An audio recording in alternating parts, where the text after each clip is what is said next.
Hello. So in this video, we're going to talk about Ted Kotcheff's film First Blood. People often think of this as Rambo, but it is in fact called First Blood. But it is the start of the Rambo film franchise. It's not the first instance in which John Rambo shows up because there was a novel beforehand, but this is the thing that made Rambo famous. I actually find this a really, really fascinating movie politically. For a number of reasons. One of which is I actually think that it... So I'll go with maybe the more positive unifying element first, but there's also a sort of quirk of it that I find striking as well. I think one of the sort of central political messages of First Blood is actually something that people both on the left, like myself, and people on the right in the US can generally agree on, which is that we should take better care of our veterans. The United States produces a large number of veterans. We have a huge per capita population of veterans, and we are notoriously bad at actually meeting the needs of those veterans. The VA, Veterans Affairs, is notoriously underfunded. We have a huge veteran homelessness problem, and John Rambo does seem to be homeless in First Blood. We are generally, in this country, terrible at dealing with mental health across the board, and that's especially true when it comes to veterans, many of whom, like Rambo, have PTSD, suffer from flashbacks, things like this. We have, by almost everyone's political calculations in the US, done a terrible job taking care of our veterans. Now, I say that this is something that people on both the left and the right can agree on, and I think that's basically true. But the reasons may be different, and that's sort of interesting and worth maybe going into. And this is broad brushstroke stuff, obviously, but people on the right, I'll start with people on the right, tend to believe that we should take care of veterans because they tend to be very militaristic or pro-military. They tend to believe that military service is service to the country and that the country then owes veterans something. And many veterans are left-wing, but many veterans are right-wing. There tends to be an association between military people and military families and political conservatism. Now, I want to make a big distinction here between people on the right, conservative individuals, and Republican politicians. Because Republican politicians, and you can check this for yourself, voting records are a matter of public record, Republican politicians will often talk about things like protecting veterans, ensuring that veterans have what they need, but then they will vote against things like funding for the VA. There was opposition to, I forget what the name, I want to say it's the SAVE Act, the SAFE Act, something like that. That may not be right. I will try to remember to look it up later. But the recent act passed under the Biden administration that provided additional resources and services for veterans or military service people exposed to burn pits during the wars in Afghanistan and Iraq. That was actually opposed by many Republicans. And again, I think that's a really interesting gap between what many people on the right, individual people in this country who are conservative, believe and support and want done versus what right-wing politicians tend to do. Now, many of us on the left are very critical of the military. As a leftist, I would say justifiably so, but obviously that's sort of, that's assuming that my own position is fundamentally correct. But many of us on the left are very critical of the military. But I think generally many of us on the left would also agree that veteran homelessness is a problem, that veterans lacking access to health care, to psychological services is a problem. But I think the caveat we would often make to that is that those are problems in general. We should not have a homelessness problem in the U.S. We should not have a system in which people are unhoused because they cannot afford housing, they cannot access resources, support, etc., etc. That we should provide homes to people who need homes, whether they are veterans or not. That we should provide medical care to everyone in the U.S., whether they are veterans or not, etc., etc. But nonetheless, this issue of taking care of veterans is someplace where we can find continuity, find connection, and I think that's a really positive thing. The other element of this film that I find politically fascinating is that, and this is perhaps much more a thing for contemporary conservatism than it necessarily was in 1982 when the film came out. Today, people on the right are pro-military and pro-police. You can't really be both with this film. John Rambo, played famously by Sylvester Stallone, is a veteran, and Sheriff William Teasle, or Will Teasle, played by Brian Dennehy, arrests him on basically nonsense charges. The police, particularly Arthur Galt, played by Jack Starrett, are incredibly brutal to Rambo for no particular reason. And here's where it gets fascinating, because that is pretty accurate. Police in this country, in the United States, and in some other countries as well, but police in the United States especially, devote a disproportionate amount of time and resources to hassling the homeless, to directly physically attacking them, to destroying their property, etc., etc. Homelessness is a problem in the U.S., but it is not a problem that is solved with truncheons, with pouring bleach onto people's sleeping bags, with anti-homeless technologies like benches that have sort of handlebars in the middle of them to prevent people sleeping on them, etc., etc. None of those things contribute to solving the problem of homelessness. But police disproportionately direct their attention toward homelessness, often at the expense of pursuing actual crimes. And again, that is all well documented. There's also a substantial problem in this country with police violence.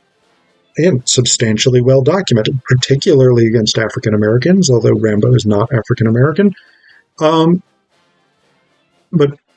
particularly against African Americans, and particularly against the homeless. So what strikes me about the film, and what seems like it's going to be an ideological problem for a contemporary conservative, at the very least, is if you are on the side of Rambo, which I think the film wants us to be, then you are necessarily critical of the police for the very reasons that leftists, particularly those who are in favor of abolishing or defunding the police, are critical of. The very things that we on the left say, here are the problems with police, are what drive the entire plot of the film First Blood. Because, I say the entire plot, there's really not that much of a plot, to be honest. Rambo is arrested. So initially, Teasel tries to just sort of drive Rambo out of town. He drives him through this town of Hope, Washington, this small town, drops him off on the other side and says, go that direction, best of luck. Rambo goes back into town because he wants to get something to eat, a very reasonable thing to want, and Teasel arrests him for vagrancy. The police are then fairly brutal to him, and because he experiences these flashbacks of being imprisoned in a POW camp in Vietnam and being brutally tortured, he breaks out of the police station, defeating in physical combat a number of police officers along the way. He then goes out and basically Grand Theft Autos a motorcycle, drives off.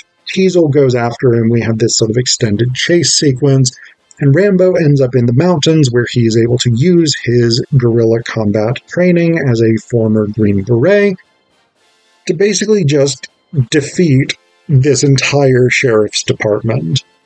They call out the National Guard and the state police, and that whole group is unable to actually capture or kill Rambo. Colonel Sam Troutman shows up, Richard Crenna, who's a recurring figure in the Rambo franchise.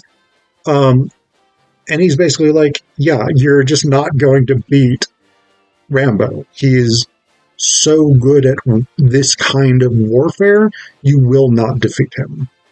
And that turns out to be true. Rambo ends up basically destroying a large portion of this town because he eventually steals a military truck with an M60 in the back, which is a sort of heavy machine gun. He drives it back into town. He blows up a gas station. He goes into the sports store, hunting store, whatever it is, gun store thing, and basically makes a giant pile of ammunition and black powder, lights that on fire, and so that's just like shooting off in all directions as the ammo cooks. And he basically just kills a ton of these people who are trying to kill him. Finally, in this sort of climactic scene, he has Sheriff Teasel at his mercy. Teasel has been shot. He has crashed through the skylight of the police station onto the ground. Rambo could kill him, but Troutman shows up and he's basically like, don't do it, Rambo. You can't escape from this situation. And Rambo breaks down. And it is actually, I mean, it's an uncomfortable scene in that Sylvester Stallone is not that good an actor. And it's supposed to be a very sort of emotionally touching scene. It's not bad. It's about as good. It's about as good acting in a very emotional moment as you could expect from Stallone.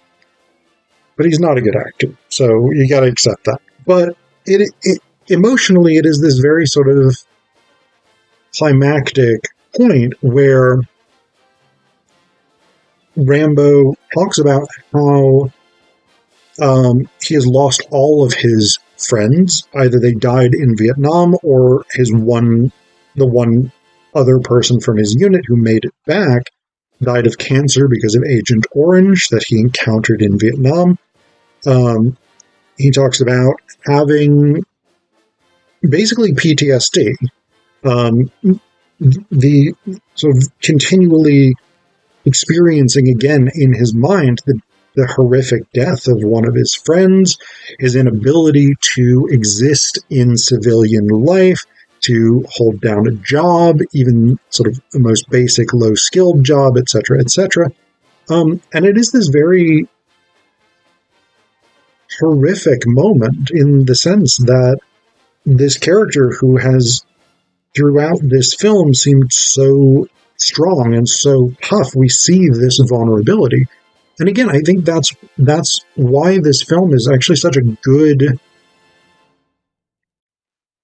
advertisement almost for providing better services and protections for veterans.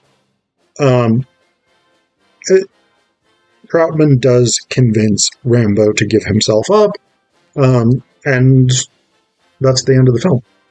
So there's not much of a plot to it, really. It is an action movie in which you have a fugitive who goes from being the hunted to being the hunter, essentially. But again, it's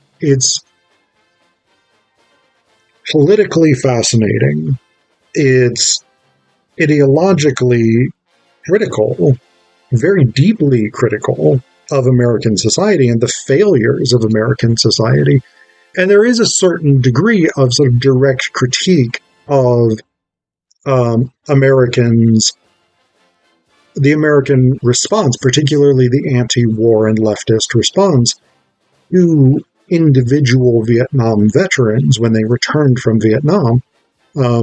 Rambo talks about people spitting on him, calling him a baby killer and things like this, and that definitely did happen. It's also worth noting that that was not always unjustified. I mean, Americans did en masse kill large numbers of Vietnamese civilians, large numbers of women and children, large numbers of non-combatants, the elderly, etc., etc. So that's not an unjustified position. But as Rambo also points out, it was not his war. He did not choose to go. He was recruited to go. And I think that's, again, one of the complications of this. And there is, and this is again a sort of leftist critique of the military and U.S. militarism, that the rich start wars that the poor have to fight. And I think the film does get to that. But again, there is this, it is this sort of fascinating thing, because I think in some ways the film in its sort of pro-military perspective, I think will appeal to conservatives. But again, that's sort of the critique of how we have failed veterans because we don't provide an adequate social safety net in this country. The issue of police brutality, the issue of the absurd abuses of authority by police, all of these things. These are all leftist perspectives that, in order to embrace the logic of First Blood, you have to accept. And then one of the other sort of delightful ironies to me is actually from the end of the third Rambo movie, which is dedicated to, this was 1989, I think, during the Soviet invasion of Afghanistan, and it's dedicated to the brave Mujahideen fighters of Afghanistan, who, of course, would later become the Taliban in many instances. So the Rambo franchise I just find fascinating because of these, because it seems on the surface like such a right-wing movie, and yet there's so many sort of anti-right-wing things about it. I find it fascinating and ironic.